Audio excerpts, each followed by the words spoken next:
भारत का विभाजन की कथा पार्ट 4। भारत के विभाजन के ढांचे को '3 जून प्लान या माउंटबेटन योजना का नाम दिया गया।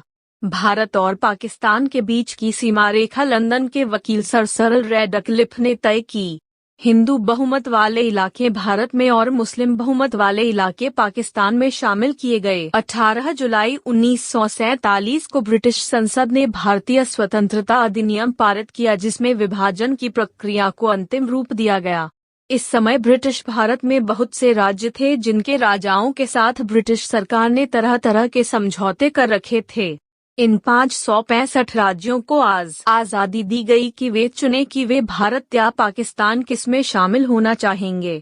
अधिकतर राज्यों ने बहुमत धर्म के आधार पर देश चुना।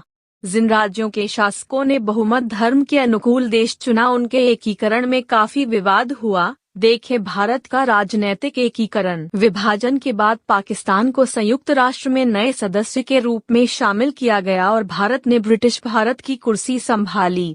5. संपत्ति का बंटवारा। ब्रिटिश भारत की संपत्ति को दोनों देशों के बीच बांटा गया, लेकिन यह प्रक्रिया बहुत लंबी खिंचने लगी।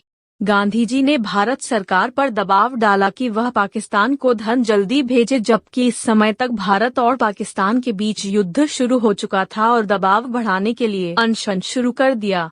भारत सरकार को इस दबाव के आगे झुकना पड़ा और पाकिस्तान को धन भेजना पड़ा। 22 अक्टूबर 1947 को पाकिस्तान ने कश्मीर पर आक्रमण कर दिया। उससे पूर्व माउंटबेटन ने भारत सरकार से पाकिस्तान सरकार को 55 करोड़ रुपए की राशि देने का परामर्श दिया था। केंद्रीय मंत्रिमंडल ने आक्रमण के दृष्टिगत यह राशि देने को टालने का निर्णय लिया, किंतु गांधी जी ने उसी समय यह राशि तुरंत दिलवाने के लिए आमरण अनशन शुरू कर दिया, जिसके परिणाम स्वरूप यह राशि पाकिस्तान को भारत के हितों के विपरीत दे दी गई। नाथूराम गोडसे ने महात्मा गांधी के इस काम को उनकी हत्या करने का एक कारण बताया। तथ्य वांछित।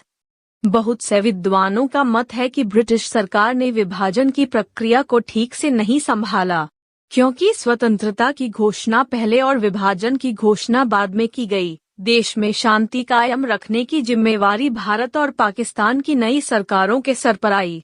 किसी ने यह नहीं सोचा था कि बहुत से लोग इधर से उधर जाएंगे। लोगों का विचार था कि दोनों देशों में अल्पमत संप्रदाय के लोगों के लिए सुरक्षा का प्रबंध किया जाएगा, लेकिन दोनों देशों की नई सरकारों के पास हिंसा और अपराध से निपटने के लिए आवश्यक प्रबंध नहीं था। फलस्वरूप दंगा हुआ और बहुत से लोगों की जानें गई और बहुत से लोगों को घर छोड़कर भागना पड़ा। अंदाजा लगाया जाता है कि इस दौरान लगभग 5 लाख से 30 लाख लोग मारे गए, कुछ दंगों में तो कुछ यात्रा की मुश्किलों से।